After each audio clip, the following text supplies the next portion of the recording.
क्रिस्त में मेरे बहुमूल्य भाइयों, बहनों एवं बच्चों, आप सबों को जय यीशु।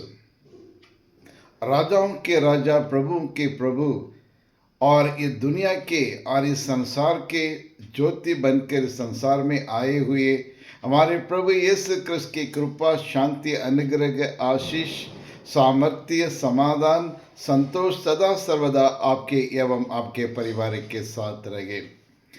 प्रिय विश्वासियों, आज सारी दुनिया में फैली हुई माता कलीसिया आज सभी संतों का पर्व मना रही है। जैसे आप जानते हैं, आज द 1 नवंबर नवंबर महीना का पहला तारीख है। आज माता कलीसिया बड़ी धूमधाम से और सभी संतों को स्मरण करते हुए और उनका पर्व, उनका त्यौहार और अच्छी तरह से मना रही है। और आप और मैं, हम सब आज अपने अपने गिरजाघर में उपस्थित होकर एकत्र होकर और उन संतों के मध्यस्थता के द्वारा प्रार्थना करने के लिए हम आए हैं। आज जो संत हमारे लिए और इस संसार में और रहते समय और ईश्वर की इच्छा के अनुसार जीवन यापन करके एक हमारे लिए एक आदर्श व्यक्ति बनकर आज ईश्वर के पास चल बसे हैं।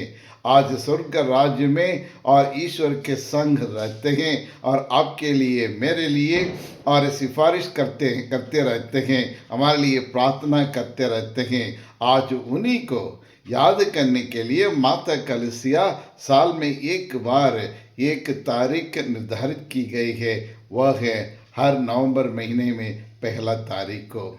जी हाँ, क्रिस्त में प्यारे भाइयों और बहनों, और हमारे लिए बड़ी खुशी की बात है, जब संत का नाम सुनते ही हम ये सोचने लगते हैं कि ये संत लोग कौन हैं, ये संत और संतगण की परिभाषा क्या है, या संत लोग का भूमिका कैथोलिक चर्च में क्या है, और साथ साथ ये कौन संत बन सकता है, और संत बनने के लिए और क्या क्या करना चाहिए। यानी ये तमाम सवाल हमारे मन में उत्पन्न होते हैं। प्रिय विश्वासियों, ये शब्द जो सेंट, जो संत जो है, ये comes from the Greek word हेजियोस। हेजियोस मतलब होली, प्योर और पायस एंड वर्दी, और इसका मतलब एक पवित्र है और निष्कलंक है, निष्पाप है और निष्कपट हृदय होने वाला। लेकिन लैटिन भाषा में और इसको सैंक्टुस कहते हैं। सैंक्टुस मतलब होलीनेस, यानी होलीनेस, और सैंक्टुस मतलब होलीनेस, और सेट अपार्ट फॉर गॉड, यानी दूसरे आदमी, दूसरे व्यक्ति जैसे नहीं, ये एक विशेषित लोग हैं। They are extraordinary people among the ordinary people, and they have committed themselves to God. जी हाँ, कृष्ण में प्यारे भाई और बहनों, और इसलिए और जब हम ईश्वर के साथ एक हो जाते हैं और ईश्वर के साथ जुड़ जाते हैं या ईश्वर में लीन हो जाते हैं, और तब आप और मैं हम संत बन सकते हैं। कब? जब हम ईश्वर के साथ जुड़ जाते हैं, when we are commune with the Lord, यानी ये सांसारिक जीवन को और ये मतलबमय जीवन को त्याग कर और पापमय जीवन को छोड़कर और एक अर्पण, एक पवित्र जीवन अब जब हम बिताएंगे, तब हम और आप संत बन सकते हैं। जी हाँ, कृष्ण में प्यारे भाई और बहनों, ये संत लोग ऐसे नहीं कि जो स्वर्ग से उतर के आ गए हैं, ऐसा कोई नहीं है। वो भी आपके समान, मेरे समान, आपके माता पिता के समान, वो भी एक व्यक्ति थे।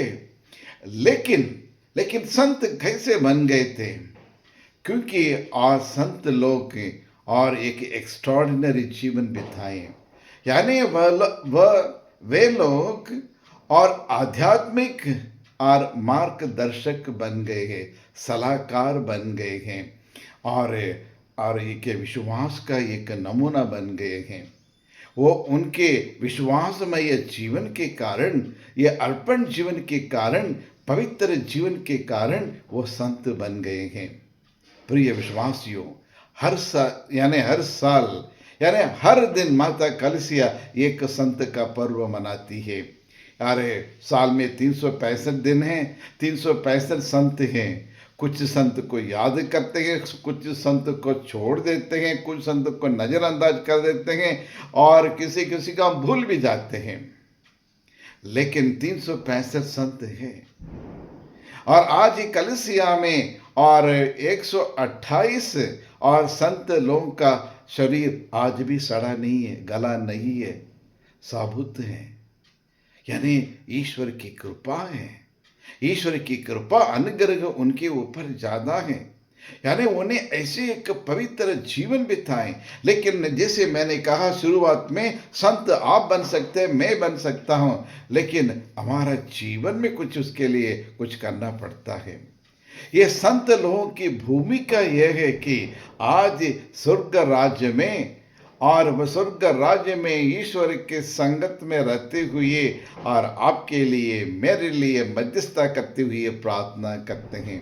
हमारे लिए वहाँ ईश्वर से प्रार्थना करते रहते हैं और हमारे निवेदनों को और स्वीकार करते हुए प्रभु से आप प्रार्थना करते रहते हैं। जी हाँ प्रिय विश्वासियों, हमारे आध्यात्मिक सलाहकार है, मार्गदर्शक हैं। जब ये संसार में थे और उन्होंने और ईश्वर की इच्छा को जो पूरा करने वाले वही संत बन सकते हैं। अपनी इच्छा नहीं, मेरी इच्छा नहीं, मेरी परिवार की इच्छा नहीं और मेरी दुनिया की इच्छा को नहीं, लेकिन ये दुनियामय जीवन को और मोह माया को और इन सब को त्यागते हुए या त्यागपूर्ण एक अर्पण जीवन बिताते हैं और वह संत बन सकते हैं। दूसरा संत बनने का एक और तरीका है, ईश्वर के वचन को स्वीकार करने वाले। ईश्वर के वचन को सुनना है, ईश्वर को वचन को ग्रहण करना है, ईश्वर को पवित्र वचन को स्वीकार करना चाहिए अपने दैनिक जीवन में और उनके आदेशों को और उनकी आज्ञाओं को स्वीकार करते हुए उसका पालन करना चाहिए दैनिक जीवन में और उसी के अनुसार एक पवित्र और निस्वार्थ एक जीवन बिताना है। एक अर्पित जीवन बिताएंगे, एक पावन जीवन बिताएंगे, तब आप और मैं हम संत बन सकते हैं। प्रिय विश्वासियों, अधिकतर संत लोग इस संसार को छोड़कर और मर मिट के ईश्वर के पास चले गए, लेकिन there are some saints, living saints. उदाहरण के लिए आपके माता पिता, हमारा दादा दादी, नाना नानी, और ये भी एक लिविंग सेंट्स है जो अपने परिवार के लिए, अपने बच्चों के लिए दिन रात मेहनत करते हैं और निस्वार्थ भाव से उनके बच्चों की सेवा करते हैं, परिवार को बांधते हैं और पालन पोषण करते हैं अपने अपने बच्चों को। और जब वह ईमानदारी से और जिम्मेदारी से और यदि वो अपने कर्तव्यों को निभाएंगे और ईश्वर पर श्रद्धा रखेंगे और अच्छे जहाँ भी वो कार्य कर रहे हैं, वहाँ दफ्तर हो या स्कूल हो या ऑफिस हो या फिर जहाँ भी वो कार्य रहते हैं, वहाँ दूसरों के सामने एक आदर्श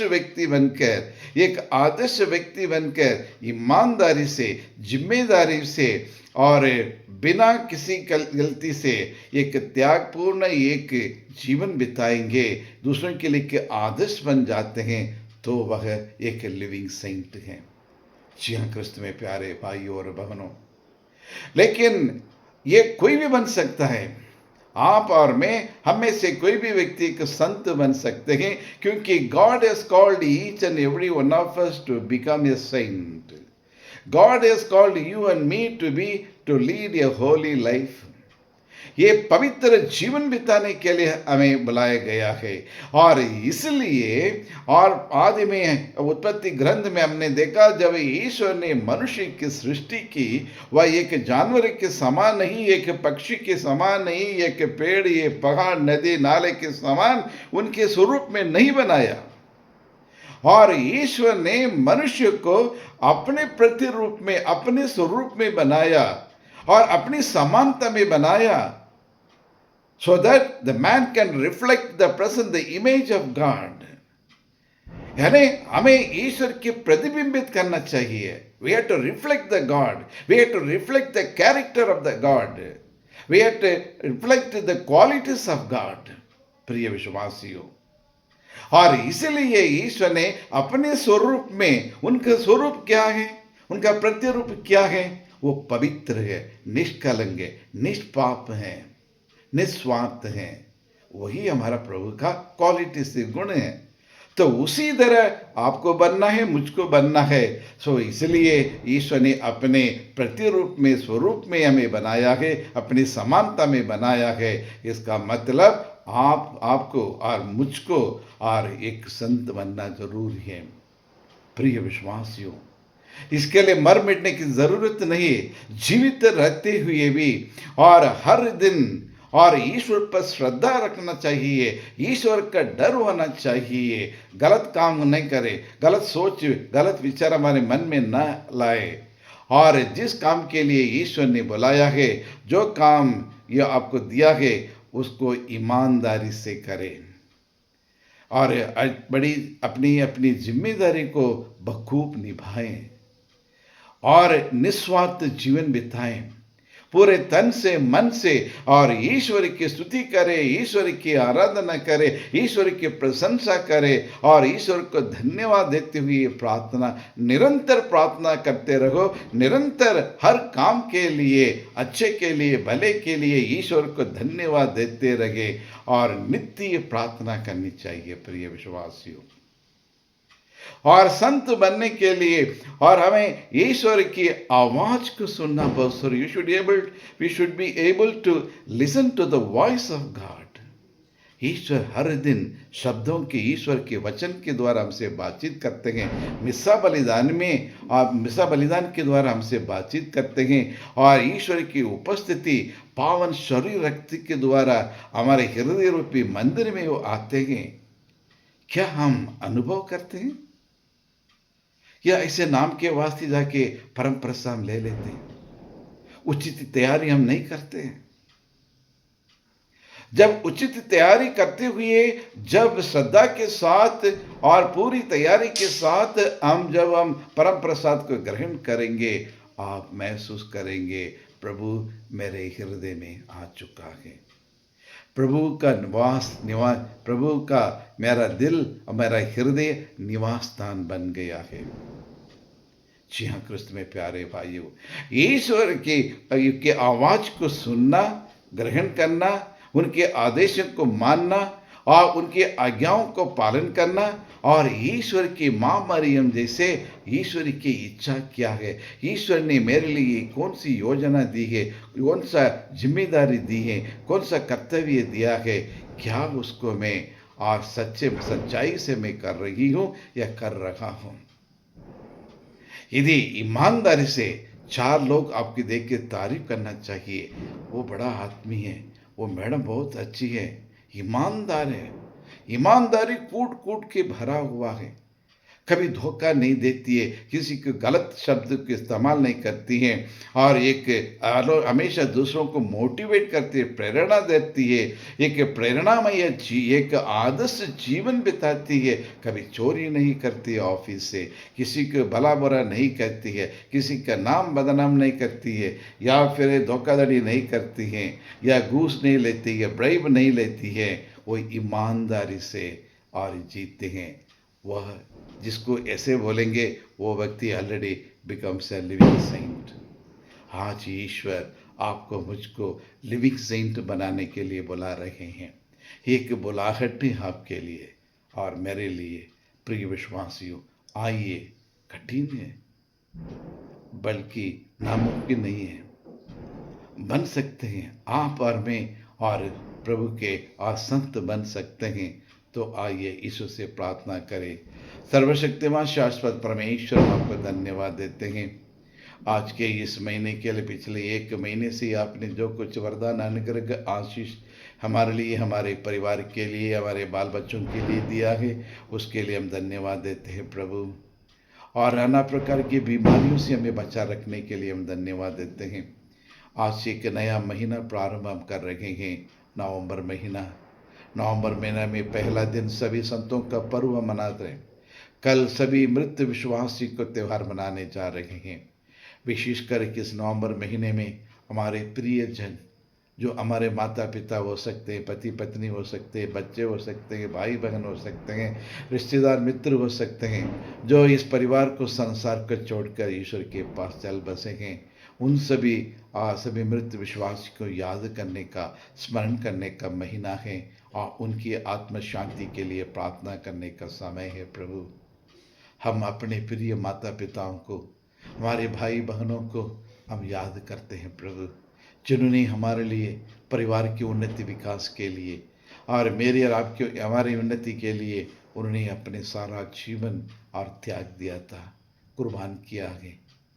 और उन्हीं के बदौलत आज हम जीवित हैं। जो कुछ हमारे पास है उनके द्वारा दिया गया देन है।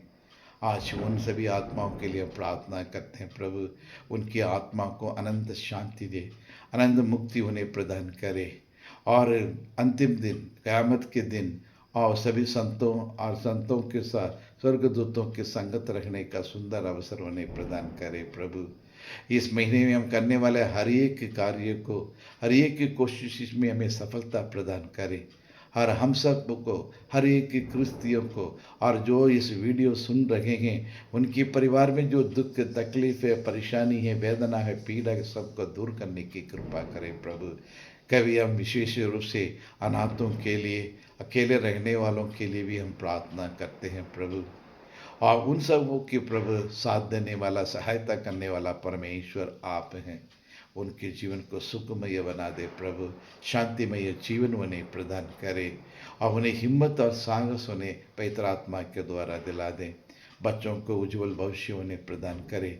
बच्चे, युवा युवतियाँ सही मार्ग पर चले, संतों के मार्ग पर चले और वे इस मोह माया में ना फंसे, हमेशा सत्य के मार्ग पर, न्याय के मार्ग पर चलने की आप उन्हें प्रेरणा दे। यही प्रार्थना करते हमारे प्रभु इस क्रिस्त के द्वारा। आमीन, आमीन।